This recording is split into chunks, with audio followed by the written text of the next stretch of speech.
Bonjour et bienvenue à tous et à toutes pour ce 7e atelier du collectif culturel de proximité. Aujourd'hui, nous avons le plaisir de recevoir Clément Bordery, qui est un artiste de Senlis. Nous sommes aujourd'hui à Senlis. Nous avons aussi donc le plaisir donc de pouvoir le recevoir étant dans la ville. Et je vais directement laisser la parole à Estelle Frances, présidente de la Fondation éponyme et de l'association Françoise Art Mémo. Bonjour à toutes et à tous. Pour ce septième atelier, je vais juste vous rappeler en fait brièvement la mission de Françoise et l'objectif de ce collectif culturel de proximité. Et remercier tout d'abord Clément d'être là. On a en effet la chance de l'avoir avec nous pour cet atelier, étant voisins. C'est quand même beaucoup plus agréable d'être côte à côte. On n'a pas mis les masques d'ailleurs, mais on est tous vaccinés. Donc, l'association Françoise pour l'œuvre en société, c'est une association qui a été créée en 2015 pour accompagner les artistes tout au long de leur carrière, avec un premier programme dédié à l'émergence et donc un concours qu'on organise tous les ans avec un mécène privé et un contour totalement redéfini chaque année pour accompagner les artistes vers des secteurs différents systématiquement. Et ces artistes répondent à un appel à projet que l'on met en ligne sur la plateforme, qui elle aujourd'hui est une plateforme toujours gratuite, où les artistes s'inscrivent et ils enrichissent la plateforme de leurs actualités, ce qui nous permet aussi de faire appel à eux sur des appels à projets spécifiques, parce qu'on les identifie, les connaît mieux et on peut aussi les faire travailler ensemble et les faire se rencontrer. C'est un des objectifs de l'association. L'association développe aussi des résidences d'artistes, une résidence internationale avec la Cité des Arts à Paris, qui nous conduit systématiquement par une exposition sur notre territoire. Et l'association s'est dotée d'une mission supplémentaire depuis décembre dernier, sur proposition de notre part auprès de la DRAC, pour développer un maillage et renforcer une identité qui était peu reconnue sur l'ensemble de notre territoire, et notamment dans le cadre de la fusion des régions de 2014. Tout un travail qui nécessite d'être identifié en tant que tel, en tant qu'artiste, acteur ou territoire, et de revendiquer auprès d'une grande région l'identité de ce territoire. Donc ça a été une mission qui nous a été aussi... on a été suivis sur cette mission, d'où la mise en œuvre dès décembre dernier d'abord d'une personne dédiée à cette mission, la personne de Lorraine, et du développement du collectif culturel de proximité par, malheureusement jusqu'à présent, seulement des actions beaucoup en visio, quelques expositions qui sont réouvertes aujourd'hui, mais depuis le mois de décembre, beaucoup de visioconférences auprès d'acteurs et d'artistes, donc des rencontres qu'on a sollicité et qu'on souhaite développer pour l'année à venir afin de permettre aux artistes de mieux se comprendre aussi, de se rencontrer, de pouvoir travailler ensemble et de créer une dynamique reconnaissable entre notre région d'appartenance, a priori, Lille, la capitale lilloise, la métropole et la métropole d'Amiens, et notre proximité avec la capitale nationale qui est Paris. Donc voilà, c'est un peu ce monstre à 2 ou 3 têtes même qui nous est nécessaire de dynamiser pour renforcer les liens, avoir un territoire actif, mais aussi en lien avec l'extérieur. Voilà, je m'arrêterai là. C'est vrai qu'on a... Vous voulez rajouter? Oui, je voulais juste rajouter une petite chose, ne serait-ce que par rapport au fait que là, on est sur Senlis et ça a beaucoup de sens pour nous aujourd'hui de créer un atelier sur Senlis avec la présence de Clément qui est dans une lignée en fait d'artistes qu'on a pu avoir dans cette ville depuis le 19e siècle, si on s'arrête qu'à cette période-là, avec Thomas Couture, dans ses portraitistes. Moi, je ne suis pas du 19e. Non, on te classifiera un peu plus tard. Merci. Mais voilà, c'est une lignée quand même d'artistes présents dans cette ville, comme quoi cette ville a quand même a priori du sens en termes de créativité. Donc voilà, Thomas Couture ou Séraphine Louis un peu plus tard, et puis d'autres, dont André Borderie. Oui. Et Maria Borderie. Et Maria Borderie, et toute la filiation Borderie, avec voilà, ce couple formé avec Kat Loret qui aujourd'hui donne 2 autres artistes sur le territoire. Donc, et ailleurs. Mais qui s'ancrent aussi sur le territoire en termes de formation. Donc, bravo, on est fiers de ça. La suite qui arrive. Voilà, c'est ça. Donc voilà, c'est simplement sur la dynamique qui peut être à la fois intrinsèque à cette ville en termes de créativité et qu'on souhaiterait voir bien plus visible sur le plan contemporain, associé à nos actions à la Fondation. Voilà. J'en ai fini. Et c'est vrai, pour rebondir sur ce qu'Estelle a dit tout à l'heure,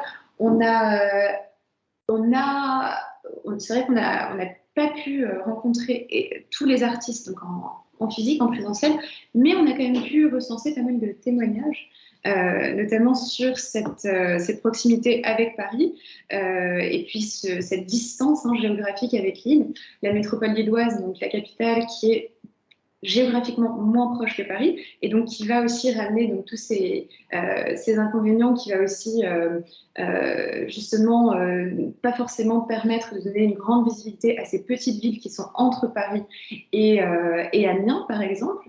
Donc voilà, des petites villes effacées, un rayon d'action de la capitale de région qui atteint difficilement ce territoire. Un territoire très élargi, les enjeux qui sont différents d'une région à une autre, et enfin une diversité des territoires qui va créer des inégalités de chance, notamment dans la conception de projets créatifs. Aujourd'hui, donc, comme on a pu vous le dire, on accueille Clément Borderie, qui est un artiste qui est sur plusieurs villes en même temps, mais qui vient de Senlis, dans l'Oise. Donc Senlis, qui est une petite commune française sous-préfecture du département de l'Oise en région Hauts-de-France. Elle se situe sur la Nonette, entre les forêts de Chantilly et d'Ermenonville au sud, et d'Alat au nord.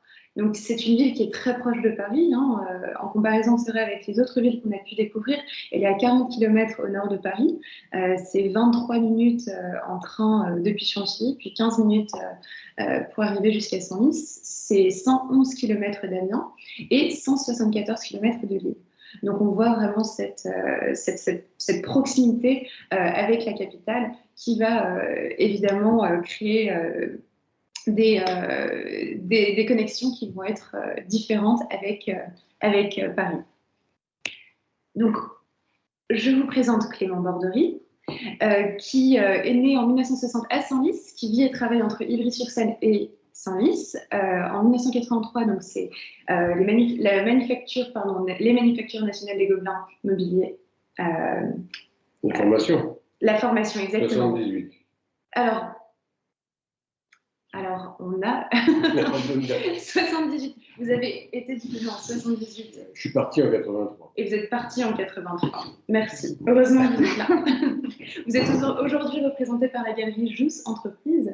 Et vos travaux donc, vont avoir cette importance, en tout cas du sol, de la terre. Je ne veux pas en parler trop parce que je veux vraiment vous laisser la parole. On a 1 heure aujourd'hui. Donc, je vais vous donner entièrement la liberté de vous exprimer sur votre œuvre qui est présente notamment aussi au parc écologique de Senlis. Mais voilà, j'en dis pas plus. Je continue le partage d'écran car Clément est avec moi, mais je vais vous présenter donc l'œuvre, la présentation que Clément a préparée. Alors ça, c'est quelques images prises, non pas celle-là, mais la précédente, au parc écologique de Senlis. Ça, c'est le parc écologique, non pas écologique, mais le parc de mon ancien atelier qui était situé à Ivry-sur-Seine. J'ai d'autres photos également qui proviennent de l'Auvergne, de l'Alsace. Tout ça pour vous dire que je suis un peu nomade et je m'apparente un peu à un paysan qui va faire ses récoltes un petit peu sur plein de territoires, vu que la nature même de mes recherches est complètement liée à des lieux. Donc je travaille essentiellement in situ, puisque ce qui m'intéresse, c'est de capter l'identité des territoires, justement, à travers donc des dispositifs que j'installe dans la nature ou pas d'ailleurs, ça peut être aussi dans une usine, comme partout où l'énergie se déploie. Et donc, le grand enjeu que j'ai démarré il y a pas mal d'années, une trentaine d'années, c'était de laisser faire. C'est-à-dire qu'au lieu de s'en mêler, avec des pinceaux et avec une action traditionnelle de la peinture, que je respecte énormément, mais qui pour moi ne voulait plus rien dire. Donc j'ai décidé de mettre en place des dispositifs capables de capter l'énergie dans un espace et à travers un temps donné. Donc moi, je détermine l'espace, je détermine le temps donné, mais par contre, j'attends, en laissant faire, que l'image apparaisse, qui s'apparente donc à un tableau, que j'appelle moi plutôt des paysages. On voit par exemple un dispositif, c'est deux cercles qui se croisent, et le contact entre les deux va provoquer une surface d'échange. Donc il y a à la fois la surface d'échange qui est complètement à l'air libre, et entre les deux, il y a une plaque d'acier qui va permettre de révéler tout un dessin qui va se faire grâce à la pluie. Et ça, c'est l'élément mécanique, on va dire. Et tous les autres éléments, toutes les microparticules qui se promènent autour de cette installation vont se trouver piégées dans ces deux toiles qui se croisent. Donc c'est un peu l'histoire de la rencontre entre une toile et une autre toile. Et toutes ces microparticules vont s'installer, la vie va démarrer. Donc, je ne vais pas faire une carte d'identité de cet endroit géographique, mais je vais créer une nouvelle identité avec mon dispositif qui sera nourri de l'identité de cet endroit. Voilà, ça a été mon concept que j'ai mis en place il y a 30 ans sans trop savoir où je mettais les pieds, mais qui m'ont bien emporté la tête. Comment? Et où se trouve cette sculpture? Alors celle-ci, c'était, parce qu'elle a bougé en plus, parce que c'est une des formes de un des aspects de mes recherches, c'était les matrices. Les matrices, il y en a 14. Et c'est comme un vocabulaire que j'ai fabriqué. Donc 14 dispositifs. J'en ai pas fait 15, j'en ai fait 14. Et ces matrices, je les ai promenées à droite, à gauche, à l'étranger, en France, un peu partout où j'avais des résidences. Et donc j'ai pu m'apercevoir très vite qu'il n'y avait jamais deux toiles pareilles. À ce moment-là, j'aurais arrêté si ça avait été le cas. Et la merveille, c'est l'étonnement que j'ai eu moi-même de constater ces différences. Donc j'ai commencé à travailler sur la différence. Et les différences de climat, les différences géographiques et tout ça. Tout ce qu'on ne voit pas forcément. Parce que la qualité de l'air, par exemple, on ne la voit pas avec les yeux. Et je voulais la rendre visible. Donc à travers ces pièges que je tends à l'environnement, au vivant plutôt, je préfère dire vivant que nature d'ailleurs, ces pièges, je les installe et j'attends. J'attends une saison, 4 saisons, des fois plus longtemps. En fait, je détermine l'instant T, c'est-à-dire le moment d'arrêt, au moment où la toile me parle. Quand le résultat est là, je le vois, je sens qu'il faut stopper le processus et récupérer les toiles pour les mettre ensuite à l'intérieur et les regarder. Donc il y a un temps réel, le temps de production, et puis après il y a le temps imaginaire, c'est le temps du regard qui m'appartient au départ et puis qui après part dans des collections ou dans une réserve. Voilà, ça c'est le résultat de ces deux toiles qui se sont croisées pendant 6 mois. Et au bout de 6 mois, je les ai mises l'une à côté de l'autre et on voit une troisième qui apparaît au centre, c'est le croisement des deux. Voilà, c'est comme il y a un côté très cosmique aussi dans l'image, mais pas que. Il y a plein de. Je suis premier étonné toujours des résultats que le vivant me rend au bout d'un certain temps. Et quand je dis un certain temps, c'est le fameux instant T, c'est intéressant parce que ce passage du temps de production, c'est-à-dire le temps réel et le temps imaginaire, cet instant T là. C'est le moment où je me réapproprie l'œuvre, c'est-à-dire je stoppe le laisser-faire. Et ça, c'est jubilatoire. Et c'est pour ça que je continue. Évidemment, c'est parce que c'est jubilatoire. Et si je peux le partager avec d'autres, ça me plaît encore plus. Et l'histoire à Senlis, avec cette invitation que j'ai eue sur le territoire donc de Picardie, à Senlis, c'était formidable parce qu'il y avait 14 installés dans un parc. Et quand je viens changer mes toiles pour faire ma récolte, comme bon artiste paysan, ou paysan artiste, on va dire, voilà, souvent il y a des visiteurs, des gens qui se promènent et on partage ce moment. Je suis rarement seul à le faire. Et ça, j'aime bien. Ou j'emmène quelqu'un avec moi. Et si je peux avoir des écoles qui en profitent, c'est encore mieux. C'est plus compliqué à organiser avec le Covid, mais malheureusement. J'espère que l'année prochaine et l'année suivante, ça va être possible. Parce que c'est une invitation qui dure 5 ans, une résidence de 5 ans. Ça me permet d'organiser des choses. Voilà en gros l'histoire de cette toile, qui est comme toutes les autres, donc qui fait partie de ces 14 matrices. Et mon travail ne s'arrête pas aux matrices, j'ai d'autres choses évidemment. Ça encore, c'est une autre matrice, une autre forme dans mon vocabulaire de forme. Celle-là, je l'appelle mère supérieure, parce qu'elle a comme un fichu sur la tête. Et son surnom, c'est mère supérieure. On peut regarder le résultat qu'elle produit au bout de quelques temps. Voilà.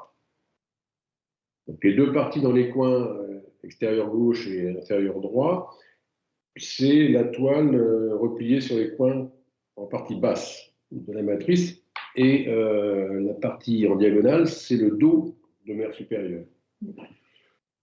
Donc, toute cette captation qu'on voit, toute cette vie, elle s'est faite en 2 saisons, hein, le temps de faire les choses. Donc, c'est pour ça qu'à l'arrière, vous voyez bien, il n'y a pas de signature dessus. Je signe en fait à l'arrière, mais le titre, c'est le lieu où ça s'est fait, le temps.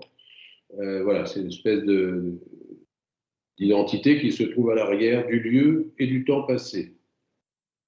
Voilà. Après, il n'y a pas de titre, parce que le titre, la toile parle par elle-même, d'elle-même. Tu utilises les matrices sont toutes chacune différentes. Les toiles sont toutes différentes, la matrice est la même. Les 14, elles sont toutes. Ah oui, les 14 sont toutes différentes. Mais comme support, oui. Est-ce que tu utilises des supports différents ou toujours le même support? Alors, pour les matrices, c'est toujours de l'acier. Parce que j'ai trouvé dans l'acier, là, quand j'ai fait la première matrice, j'ai trouvé dans l'acier un formidable révélateur du dessin produit par l'eau, grâce à l'oxydation. Et ça va vite. C'est-à-dire qu'en 2-3 saisons, j'ai un résultat. Sur quel type de support? Sur la toile particulière que j'ai. Alors, j'ai essayé plein de toiles au départ, mais la question est très importante parce que, effectivement, il fallait trouver la bonne toile. Et je l'ai trouvée chez Marin, c'est la numéro 7. Et d'ailleurs, on a l'idée avec Philippe Marin de faire une exposition qui s'appellerait la numéro 7 de chez Marin. Parce qu'effectivement, ça fait 30 ans que j'utilise toujours la même toile. Alors, cette toile, on la compare tout simplement. Elle a les qualités mécaniques de résister jusqu'à 1 an en extérieur avant d'arriver au point de rupture mécanique. Donc, elle est le parfait filet, on va dire, qu'un pêcheur utiliserait pour attraper tel type de poisson. Il choisit son filet en fonction du poisson. Voilà, moi c'est pareil, j'ai choisi mon filet, ma toile, en fonction de ce que je voulais attraper. Toutes ces microparticules. Et voilà, c'est la 7.2 chez Marin. Voilà, une autre matrice. Et alors, racontez-nous. Alors celle-ci, c'était les premières. Alors les premières, je m'en mêlais encore. Pas avec les mains, mais je m'en mêlais parce que au lieu de laisser le vivant travailler tranquillement sur mon tube, j'avais encore l'idée de congeler l'appareillage. Le dispositif est congelé avec un moteur de congélateur qu'on voit devant. Et la matrice était à moins 18 degrés. Donc là, c'est donc tout ce qu'on voit, c'est de la glace. Voilà, de la neige ou de la glace, selon. S'il y a du soleil, ça devient de la glace. S'il n'y a pas de soleil, ça devient de la neige. S'il y a un taux d'hygrométrie important, elle gonfle. S'il y en a moins, elle fond. Et je voulais contrarier en fait le temps qui passe en créant des microclimats. Voilà. Et puis un jour, alors je travaillais avec un frigoriste qui était vraiment partenaire de mon aventure. Et un jour, il est mort et j'ai retiré tous les moteurs. Parce que j'ai dit, je pourrais prendre un autre frigoriste, mais non, ça n'avait pas de sens. Une aventure humaine avec ce technicien, vraiment, avec qui j'ai partagé. Et après, ben, j'ai supprimé. Alors, elle continue de marcher, mais sans les moteurs. J'ai supprimé le dispositif de froid. Et j'ai bien fait, parce que le résultat était encore plus fort. Et donc, au moment où je m'en mêlais pas. Enfin, je rajoutais pas cet élément. Je laissais l'environnement, le vivant travailler. Enfin, je laissais faire. Et c'est à partir de cette expérience-là que vous avez vraiment laissé. Oui. Non, je laissais faire dans le sens où j'intervenais pas, mais j'intervenais en voulant contrarier les choses. La nature humaine est compliquée, on veut toujours, les artistes veulent toujours, en fonction de leurs obsessions, contrarier les choses. Et se contrarier eux-mêmes. Ben voilà, après c'est de la psychanalyse. Et dites-nous, là, cette installation, elle est où exactement? Alors celle-ci, elle était encore à l'hôpital Charles-Foy, avant d'être à Senlis, l'hôpital écologique, le parc écologique. Voilà. C'est un hôpital de gériatrie. C'était intéressant comme expérience, parce que j'ai eu un atelier avec d'autres artistes, entre autres avec Kat Loret, Patrick Fleury et d'autres. J'ai eu une invitation de 20 ans, 17 ans exactement, dans une ancienne blanchisserie de l'hôpital Charles-Foy, à Ivry-sur-Seine, hôpital de gériatrie gérontologie, c'est-à-dire c'est un endroit où la vie prend tout un sens différent et le temps prend un sens aussi différent.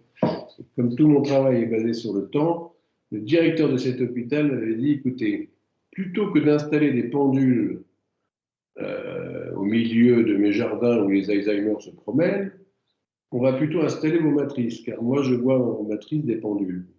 C'était beau comme idée, ça. Ça pour un directeur d'hôpital, c'était étonnant. C'était encore les directeurs qui étaient, on va dire, avant la rentabilisation de la PHP. C'est-à-dire encore il y avait un espace pour l'humain et la pensée beaucoup plus large, enfin pour l'humanisme en tout cas.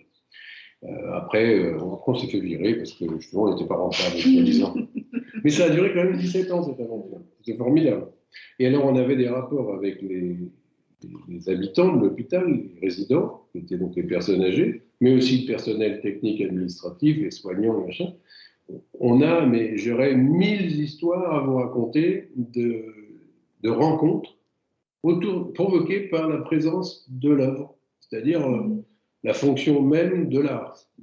Pourquoi cet objet, il y en avait donc 14 installés dans ce parc, pourquoi ça interrogeait? Moi, je ne me rendais pas tellement compte, je n'avais pas trop conscience, mais il y avait la batterie des psychiatres et des psychologues qui travaillaient sur la neurologie, etc., venaient régulièrement me voir dans le jardin avec les personnes âgées qui se baladaient.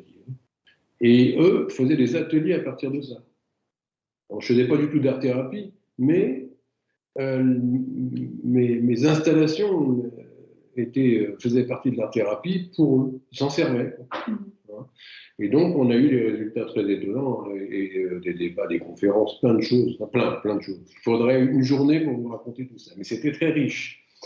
Et ça a beaucoup compté pour le sens même de mes recherches. C'est évident. Je ne pourrais pas vous dire comment et pourquoi, mais en tout cas, c'était un moteur. C'est pour dire que chaque territoire, en fait, apporte quelque chose. Chaque situation apporte quelque chose de différent. Et donc, est-ce que les personnes que vous rencontriez étaient aussi là pendant les expositions? Est-ce qu'ils ont pu voir le résultat final? Bien sûr, puisqu'on avait la chance d'avoir 1000 mètres carrés dans l'hôpital. Donc, il y avait une grande salle d'exposition et il y avait tout le temps, 2 fois par an, il y avait des événements, des expos. Et là, on avait non seulement des personnes âgées qui venaient avec les associations pour les accompagner, mais aussi des gens de la ville d'Ivry. C'était l'hôpital dans la ville. Il y avait une volonté d'ouvrir la gériatrie. C'est un lieu clos. Les gens viennent mourir, ils partent les pieds en avant. Donc, ce n'est pas un endroit où on a tellement envie d'aller avec ses enfants pour jouer au ballon. Mais à partir du moment où il y avait les sculptures dans le parc, ça devenait attractif. Et l'hôpital devenait un lieu de promenade. Et les familles venaient volontiers voir leurs personnes âgées parce qu'il y avait ça créait un désir, une curiosité. Donc, d'un point de vue humain, c'était extraordinaire. C'était extraordinaire. Ça m'a complètement dépassé. Autant Kat que moi, que Patrick, on était 3 au départ, on n'a pas compris l'enjeu au départ. Mais petit à petit, on a compris parce qu'on a eu tellement de rencontres que... Et ce qu'on voit ici, c'est le résultat. Eh bien, c'est le résultat de celle que vous venez de voir. Voilà, c'est la toile qui fait le tour du rouleau et tout doucement se crée. Voilà, ce paysage s'est fait avec les pluies, les averses, les précipitations, le soleil et tout ce qui tombe dessus. Alors c'est là qu'une dominante de rouille, pas tellement d'influence, parce qu'elle devait être en plein soleil, sans arbres. Ça devait être dans un espace de parc, j'imagine, où il n'y avait pas trop d'influence. Mais il y en a d'autres là où il y a les oiseaux au-dessus, les chats, les fourmis, les endroits plus propices. Il y a plein d'autres choses qui se développent. Celle-là, elle est plus, on va dire, elle est plus faite de feu, c'est-à-dire de l'oxydation, la brûlure de l'acier au contact de l'oxygène. Et au contact du gel. Donc, et du gel, voilà. Mais on a une toile chaude faite dans le froid. C'est ça. Voilà. On garde ça en tête. Voilà. Alors voilà encore une autre forme. Ça, c'est une forme sinusoïdale qui permet d'avoir une bosse et un creux, donc comme un vallon et une vallée. C'est cette forme qu'on retrouve partout dans la nature. D'ailleurs, mon vocabulaire de forme, je l'ai choisi, mais j'ai rien inventé. C'est des formes qu'on retrouve partout dans la nature. Mais il me plaisait pour capter les choses. J'ai dit, tiens, ça, c'est un bon réservoir pour attraper les choses. Un bon piège. Alors, je vais faire cette forme-là. Et à chaque fois que je finissais une matrice, il y avait le premier résultat qui sortait.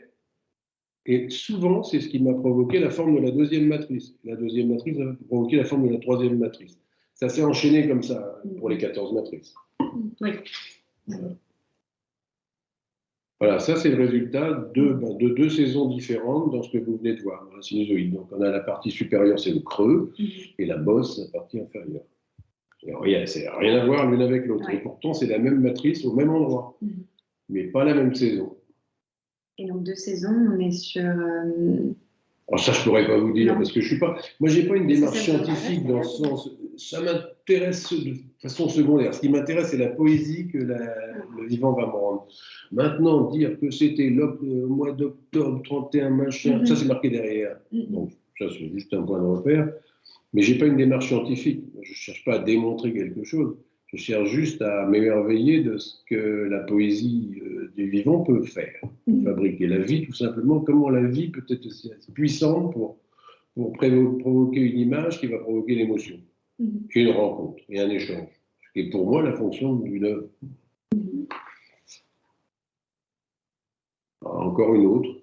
Alors celle-là, la toile, elle est posée sur la table. D'ailleurs, elle s'appelle la table d'observation. Donc juste là. Oui, juste là, posée. Alors cette matrice, elle n'existe plus. Par exemple, celle-là, elle a fini par rouiller tellement qu'elle est tombée. Elle s'est écroulée, donc je l'ai jetée, mais il me reste ces toiles. Donc parlez-nous, elle s'est détériorée complètement. Elle est en acier, donc automatiquement, ça brûle, et l'acier, la table à la fin, c'était plus qu'un tas de trous. D'accord. Donc les pieds sur les côtés se sont dessoudés, elle est tombée avec un grand coup de vent, et puis je n'ai pas défini. On en fait une autre. Enfin, du moins, pas une autre matrice, mais d'ailleurs, c'est le moment où les matrices ont commencé à se détériorer évidemment, je suis parti sur des matrices que je trouvais là où je me déplaçais, dans une résidence. J'allais voir quelque part, l'endroit me plaisait, je disais, tiens, une toiture m'intéresse, un contrefort, un élément d'architecture, un arbre, une coque de bateau, je ne sais pas. Tout, en fonction de l'endroit, j'étais en immersion dans la nouvelle résidence, donc je ne me précipitais pas, je prenais mon temps pour regarder les lieux et aller découvrir là où j'avais envie d'installer une toile. Et c'est mon travail que j'ai fait donc en résidence, c'est ça. Et sur une matrice comme celle-ci, tu as néanmoins déjà un graphisme attendu avec l'ombre portée des structures. Tout à fait, tout à fait. Là, tu n'es pas tout à fait dans le laisser-faire. Pas tout à fait dans le laisser-faire encore, et d'ailleurs, la boule était des boules de neige. Avec 2 compresseurs, il y a le table qui compressait, qui descendait à moins 18, et la sphère avec des pendules. Donc de temps en temps, la sphère s'arrêtait. Elle décongelait, donc elle provoquait une petite chute d'eau goutte à goutte au centre qui a déterminé les choses. Et c'est pour ça que c'est pas encore totalement laissé faire. C'est comme si j'avais encore envie, non pas avec ma main, mais d'intervenir de façon subjective à tel endroit de la surface. Mais c'est pas évident de laisser faire complètement. C'est un combat par rapport à moi-même, évidemment. Et à quel moment s'est fait la Maintenant, ça me fait bascule? rigoler. Hein. Ça s'est fait quand, cette bascule? Ah, ça s'est fait. Quand elle s'est écroulée? Et là, oui, ça a compté. Non, c'est vrai, ça a compté. C'est comme quand le frigoriste est mort. Je m'étais enferré, on s'enferme en fait tout seul dans des béquilles qu'on s'installe pour se rassurer quand on cherche quelque chose. Ce qui est bien, c'est de laisser tomber les béquilles et puis d'y aller tout seul. Et petit à petit, voilà. Donc maintenant, ça y est. Aujourd'hui, je laisse faire totalement. Mais encore à l'époque, non, je résistais. Je voulais peut-être me prouver quelque chose, j'en sais rien, c'est compliqué. Mais par contre, les toiles me renvoyaient à ça. Alors, on voit au centre une petite influence de la goutte d'eau. Donc là, on a le résultat de la matrice que vous avez vue juste avant. Et c'est ça, voilà. Donc, c'est ce qu'il y avait sur la table, ça. La toile était en contact avec la table. Et on voit bien l'influence de la goutte d'eau. Et on voit bien aussi sur les côtés l'influence des pieds. Il y a un léger trait comme ça. Parce que l'eau de pluie tombait sur ses pieds qui tombaient sur la toile. Donc ça crée une géographie. Alors ça c'est un projet. Alors il y avait là aussi il y avait fait 7, 2, 3, 4, 5, 6, 7 matrices. En fait, c'était 7 matrices les mêmes, 7 carrés en acier d'1 mètre carré chacun, que j'avais installées sur 1, 2, 3, 4 années. Première année, la ligne du haut, deuxième année, etc. etc. Et j'avais installé ces carrés, ces surfaces carrées, dans des trous d'obus vers Bar-le-Duc, sur la ligne bleue des Vosges. Voilà. C'était une résidence qui a duré 4 ans, puisqu'il y a 4 rangées, et c'était au vent des forêts, à l'époque. Donc à la fin, je posais mes toiles et je revenais 6 mois après, et je faisais ma récolte de la première année, et la deuxième année, etc. etc. Et après, j'ai tout réuni dans l'ordre. Je n'ai pas interprété l'ordre, et là, c'est l'ordre trouvé sur place. Voilà. Et ça m'a donné ce patchwork. Les 2 blancs, bah, c'est les 2 qui ont disparu, tout simplement. Et là on est face à un montage. Oui, c'est pas. Non, c'est un montage. Parce que, en fait, si je l'avais installé comme prévu, les 2 carrés blancs, ça ne ferait pas les carrés blancs, ce serait le mur, je pense. C'est mieux. Mais c'est ce qui donne ce patchwork, son mouvement et son énergie, le fait qu'il y ait 2 manques. J'aime bien aussi l'idée des manques.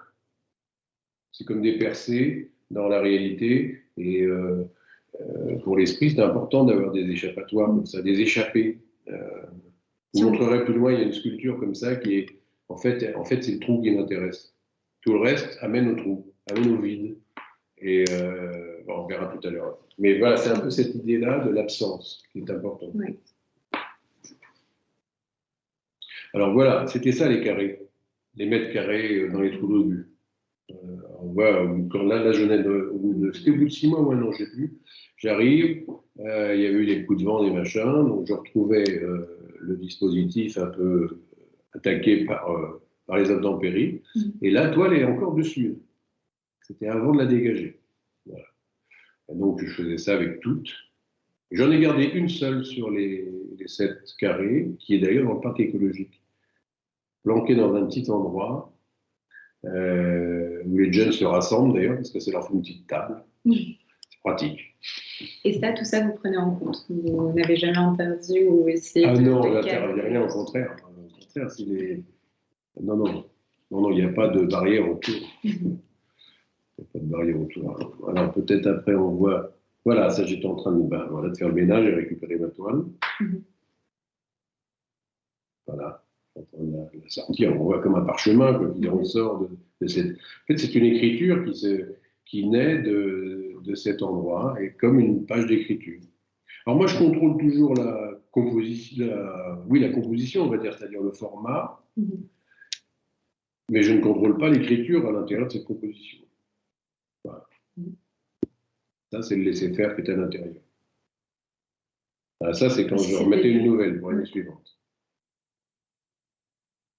Voilà, ça c'est une autre. Et alors, ça, c'était une des récoltes, une des années, je ne sais plus, la première année. Pourquoi? Parce qu'on voit par terre une pierre de sel qui a donné naissance à 30 pierres de sel numérotées, qui s'est fait sur 10 ans. Mais la première vient de la Meuse, oui, de la Meuse, et les autres viennent de l'Auvergne. Voilà. Mais le numéro 1 venait de là-bas. C'est là que j'ai découvert cette pierre de sel léchée par les vaches. Là aussi, je laisse faire la vache. Et donc, Voilà, donc le résultat final. Alors, si on arrive à 100 lys, là, on arrive à 100 lys, ouais. Eh ben. Ça, c'est une future exposition que je prépare depuis, ça fait déjà 6-7 ans, je travaille là-dessus. Je prends mon temps parce que d'abord, j'aime bien prendre mon temps, comme vous l'avez compris. Mais alors ça, c'est l'exposition, ça s'appellera évidemment Storage. Ce ne sont que des stores ban que je repère chez des commerçants avec qui je crée un lien. Je viens les voir, je vous changez quand votre store, c'est un grand temps, ils me disent bon, on va le faire, bref, je laisse ma carte, soit ils me rappellent, soit je repasse les voir, je leur dis alors votre store, mais pour qu'est-ce que vous allez faire avec mon store, enfin bref, il y a toute une histoire qui s'installe. Celle-ci, c'était la première qui vient de la place de l'Art, la Senlis, chez la vendeuse de sous-vêtements féminins. Voilà. Et vous allez voir le résultat. On dirait une toile chinoise, là c'est pendant le démontage, on dirait une peinture chinoise du XVIIIe siècle. C'est un truc, c'est un paysage complètement. Alors toute la partie supérieure, qui est comme neuve, est tout simplement celle qui n'a jamais été déroulée, donc qui n'a pas subi l'influence du vivant. Elle était complètement neutre. Et petit à petit, on voit une zone, c'est là où elle déroulait un peu son store-ban, un peu de soleil, pas de soleil, un peu de soleil, pas de soleil. En fait, c'est elle qui faisait l'action. Oui. Donc, on est dans un ready-made, mais qui serait. Alors, le ready-made, ça aurait été le store tout neuf. Bon. Mais là, c'est un peu la suite du ready-made. C'est-à-dire, c'est l'objet qui a servi. Donc, il y a l'action, il y a la fonction et l'action du support. Donc, c'est un ready-made, on va dire, utilisé. C'est Christiane Germain qui avait écrit quelque chose dessus, par rapport à Duchamp. Il m'avait dit c'est drôle parce qu'il y a toujours quelqu'un d'autre avant soi. Les artistes, c'est ça, en fait, c'est pas les artistes qui sont importants, en fait, c'est la pensée. Les artistes ne font que cristalliser la pensée avec des objets qu'ils créent. Donc, moi, si j'ai fait ça, c'est parce qu'effectivement, il y avait Duchamp avant. Autrement, je n'aurais pas fait. Par rapport au ready-made. Oui, bien sûr. Mais après, j'ai plein d'autres origines aussi. Des pères, on en a plein. D'abord, on les tue et après, on s'en nourrit pour créer son œuvre. Hein. Et comment a été reçue l'initiative par l'entreprise, justement? Par l'entreprise. Par l'entreprise, donc par la boutique de lingerie. Elle a rigolé au départ. C'est souvent comme ça. Tu proposais le démontage ou... Non, il rigole, mais non, ce qu'il y a, c'est bien, c'est qu'elle m'a appelé au moment où il changeait le store. Ah. Donc ça veut dire qu'elle ne m'a pas oublié, parce qu'elle aurait pu dire oui, bon, et non. Et c'est à chaque fois, c'est ça les histoires avec ces commerçants. Des fois, je reviens, il y a un store neuf, la personne m'avait oublié, bon, ben, ça n'a pas marché. Là, c'est comme la boulangerie juste en face d'ailleurs d'elle. Il y a une boulangerie qui fait franchement extraordinaire, petite boulangerie jaune là. Et bien je leur ai demandé des couches. Les couches, c'est cette espèce de feutre qu'utilise le boulanger pour faire ses baguettes le matin. Alors j'en ai une collection, j'en ai déjà 6, mais je vais voir plein de boulangeries et j'ai du mal à les avoir parce qu'ils ne lâchent pas facilement leurs couches, les boulangers, je peux vous dire. Mais à force de leur poser la question, de rigoler avec ça, parce qu'en fait ça se passe souvent par le sourire. Je leur explique que je suis artiste et que j'aime ça, ils me disent ah oui, très bien, au départ, et à force d'insister, je leur amène de la documentation, donc ils finissent par me prendre au sérieux, mais c'est long. Mais lui, il m'en a déjà donné une, ce boulanger, justement, il est sublime. Voilà. Alors oui, ça c'est une histoire de dingue, dans l'Auvergne, dans les gorges de la Sioule, où on a aussi un atelier là-bas, et enfin aussi, je dis, parce qu'on se promène partout, on a fini par trouver une vieille ferme, on en a fait une maison, et donc un atelier, parce qu'aller en vacances, c'est bien, à condition qu'on puisse bosser. Et là, il y a la petite rivière en bas qui s'appelle la Sioule. De l'autre côté de cette rivière, il y a une petite île où j'avais installé des toiles sur des arbres que je vais vous montrer. Et ce que vous voyez la barque, ça a été un moment épique. Il fallait aller chercher les toiles. Et la rivière avait monté, c'était l'hiver, et ça a été très dangereux. Mais je suis arrivé. Ça, on a bien rigolé avec ça. Je vais vous montrer les toiles. Voilà, vous voyez les petits points blancs sur les arbres. C'est des toiles numéro 7 de chez Marin qui baguent les arbres et petit à petit qui travaillent avec l'arbre. Ça, c'est l'anecdote. Ici, on les voit bien. Et voilà, alors ça, c'était la première accrochage, première interprétation de ces toiles, où je ne sais pas pourquoi, je m'étais amusé à casser la ligne. Voilà. Et après, je l'ai réinstallé, on l'a aussi un peu plus loin, dans la galerie Jousse, justement, où je l'ai exposé. Moi, je suis revenu à la ligne tout simplement droite, sans cette interprétation un petit peu subjective, qui n'avait pas de sens. Comme quoi, on peut se tromper tout le temps. C'est important, ça. Alors ça, c'est le toit du musée Zadkine, rue d'Assas. À l'époque, c'était avec Noël Chabert qui m'avait invité qui a été directrice de cet endroit. Elle m'avait demandé de réfléchir à une installation par rapport au lieu. Donc j'avais installé une toile sur ce toit en zinc avec un arbre à gauche qui a donné une influence sur cette toile qu'on va voir maintenant. Voilà. Ça m'a donné un peu comme une partition de musique. Donc les verticales, c'est la forme du toit qui a donné la forme matricielle, on va dire, qui donne ce rythme vertical un petit peu. Moi, je la sens très musicale. Et à gauche, on a cette zone sombre qui correspond au feuillage de l'arbre. Il s'est projeté sur la toile. Alors ça, c'est au Puy-en-Velay. C'est une autre résidence. C'est le directeur des tanneries du Puy-en-Velay, qui sont maintenant rachetées par Hermès, qui m'avait invité parce que c'est un de mes plus grands collectionneurs à Bruxelles. Et il m'avait dit, écoute, je suis en charge de cette usine, des tanneries du Puy-en-Velay, je suis en charge de les redresser, de les faire repartir, de revaloriser le travail et le savoir-faire des artisans. Et il se trouve qu'il y a des engins qui vont te plaire.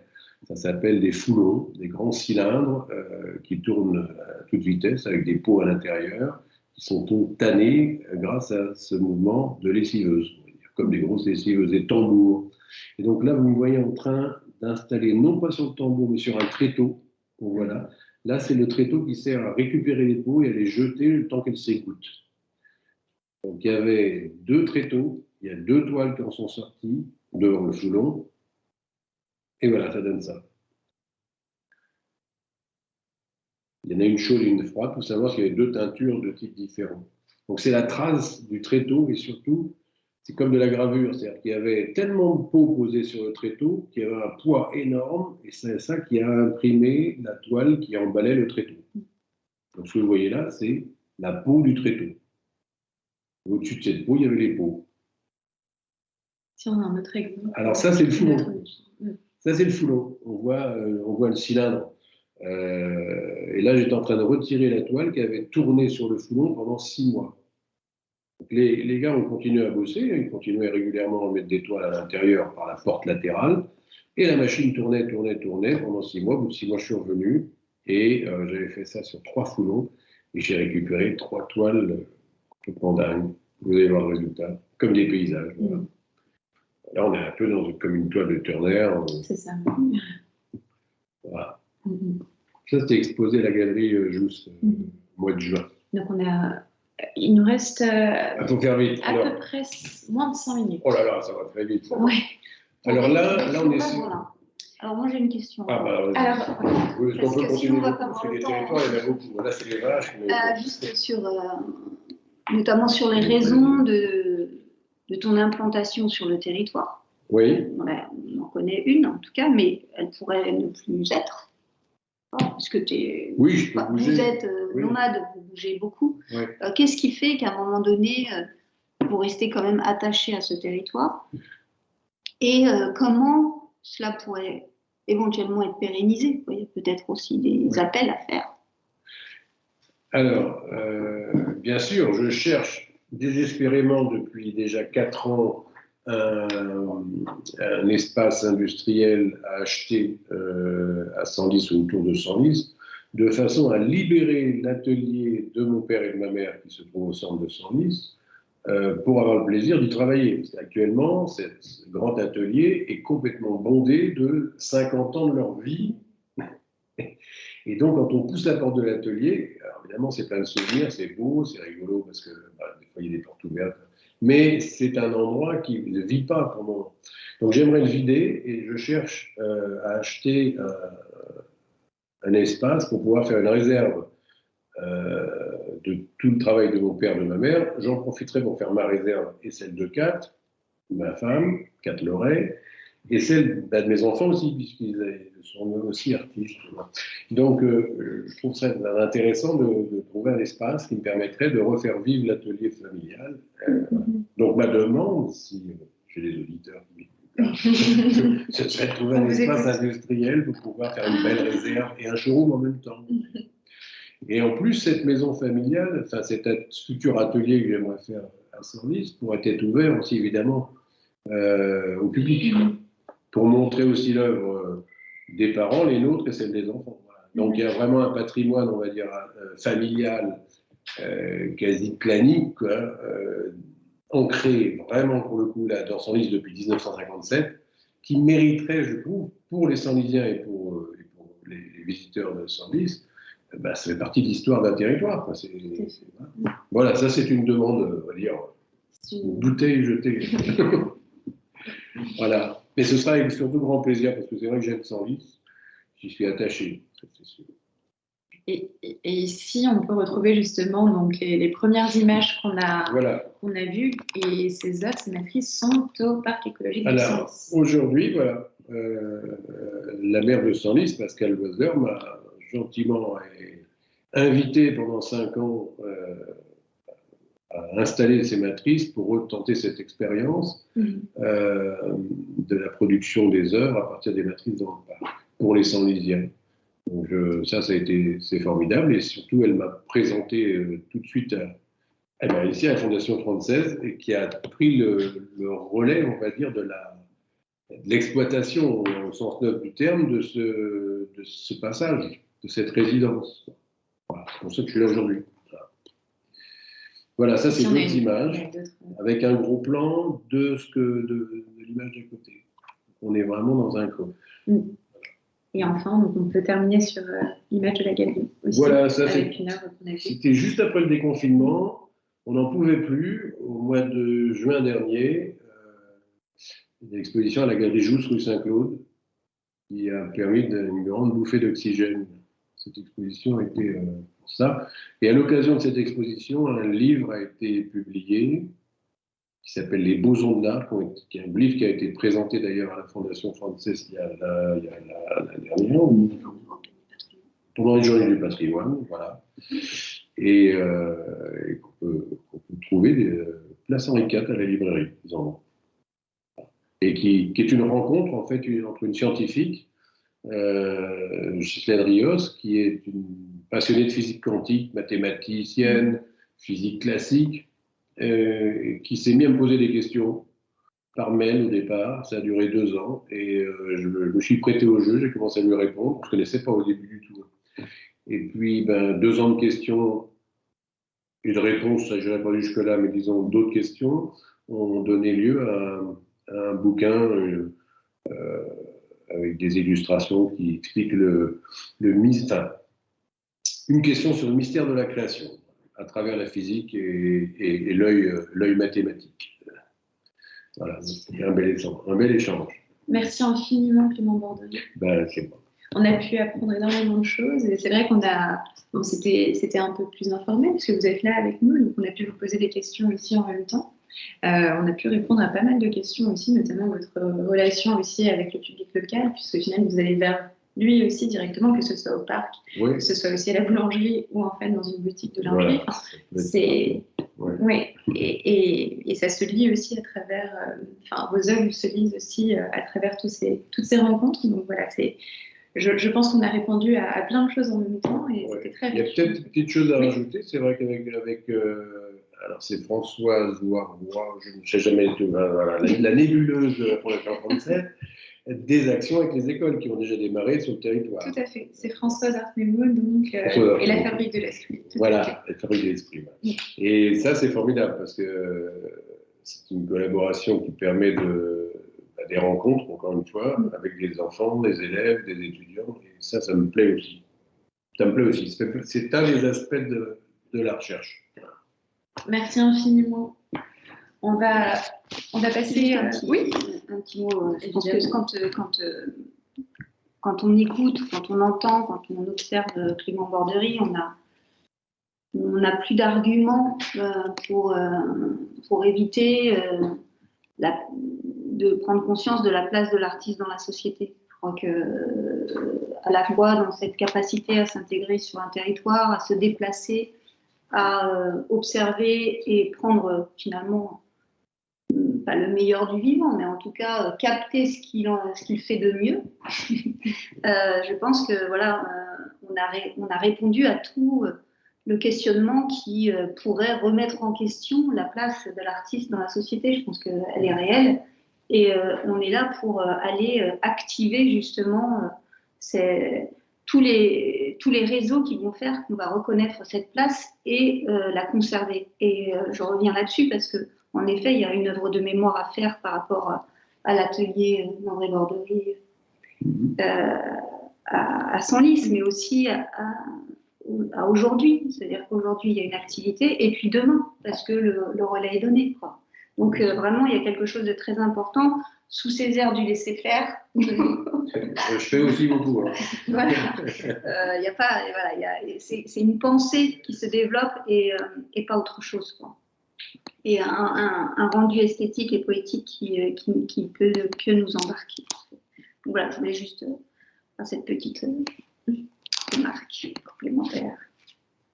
Je vais vous repartager mon écran pour conclure cette 7e séance, ce 7e atelier. Donc évidemment, je pense que vous le savez tous, nous avons donc notre dernier atelier de cette première série. L'atelier numéro 8, donc le jeudi 8 juillet, donc ce jeudi, avec l'artiste Rachid Boukarta, qui nous présentera donc son œuvre et nous parlera justement de son installation à Amiens. Donc rendez-vous, alors